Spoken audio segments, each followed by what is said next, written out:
Robert Bradshaw worked at the sugar factory. And there they were having difficulties. The workmen were having difficulties. And eventually, Robert Bradshaw, with his friend Paul Southwell, were fired from the sugar factory. And my father employed him at the Trades and Labor Union, where my father had a very devoted interest. And as a child, he told me that Robert Bradshaw was a very good man, and eventually he will take over the Trades and Labor Union.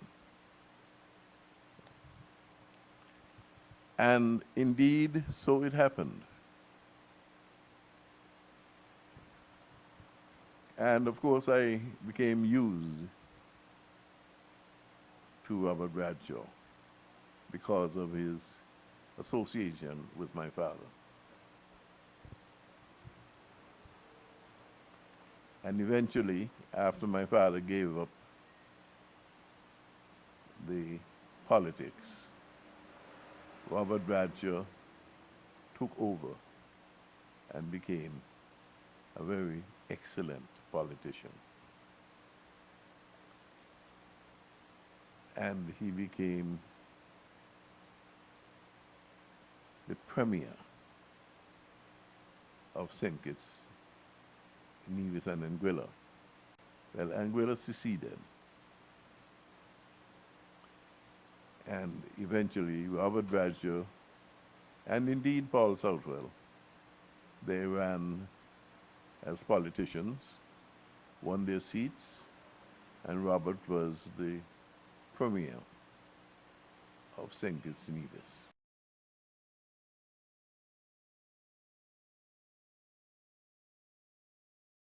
Oh, top notch. Both himself and Paul Southwell were excellent speakers. He can move the crowd at every meeting. He did move the crowd at every meeting. He used to keep their meetings at Warner Park. And he would be in the pavilion, and the crowd would be around downstairs. A massive crowd at every one of his meetings. With most of the laborers who could come, did come and did attend the meetings. The meetings were advertised before, and so people knew when the meetings were. People wanted to know what was going on in the country. He was extremely intelligent. He didn't go to university. He didn't have the opportunity to go to university because his parents didn't have the money to send him to university. In those days, it was very difficult to get into a university.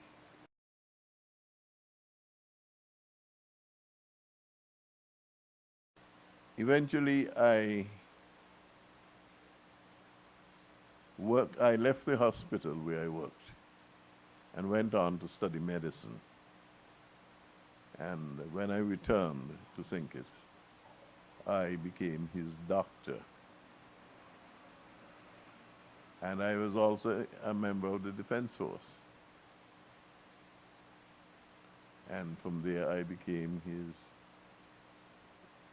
ADC.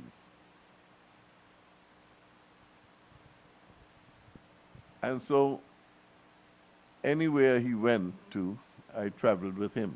We had been to Nigeria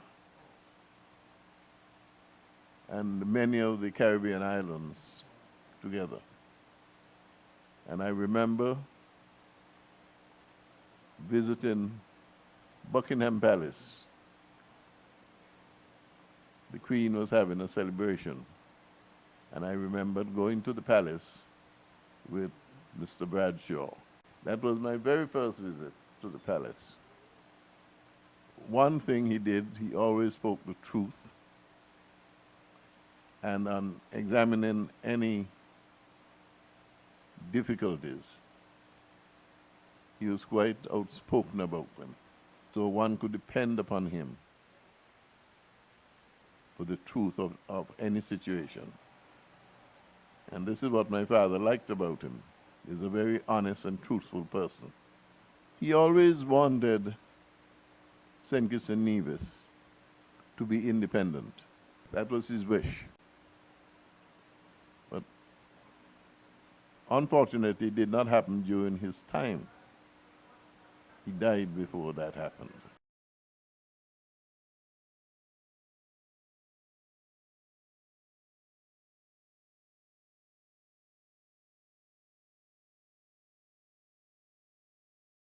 The biggest obstacle was the sugarcane industry.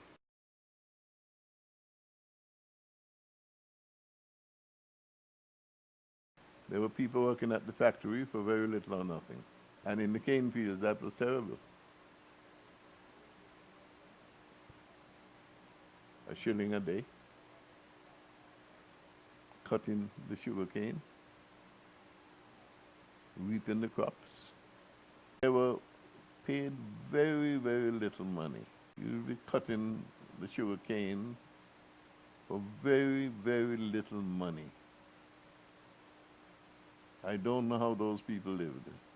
And that was Robert's chief endeavor, to get a little more money in the hands of the working class of person.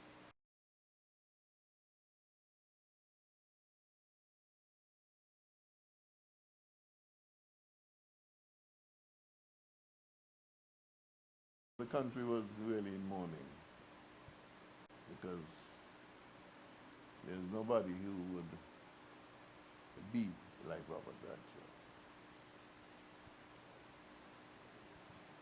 Her Majesty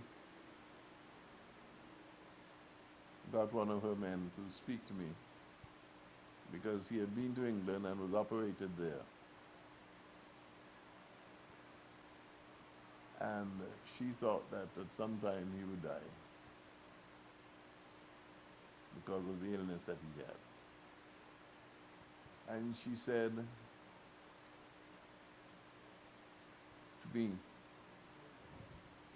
to me that whenever he dies, I must ring a certain number she gave me and just say, the mahogany table is sold. And so I was at his house when he died, along with another doctor. And I rang her, it was around 2 in the morning, and I said on the phone, the mahogany is dead. The mahogany table is dead. And it appeared in the newspapers that Robert Bradshaw was dead. So she probably had something to do with letting the press know. That's how much she admired him.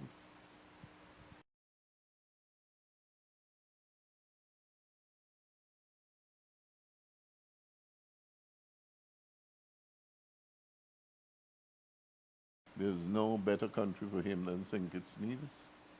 And he did everything within his power for St. Kitts and Nevis. He dedicated his life for the betterment of the working class. They loved Robert Bradshaw because he always looked out for them. He was a hero up to now. He's considered their hero.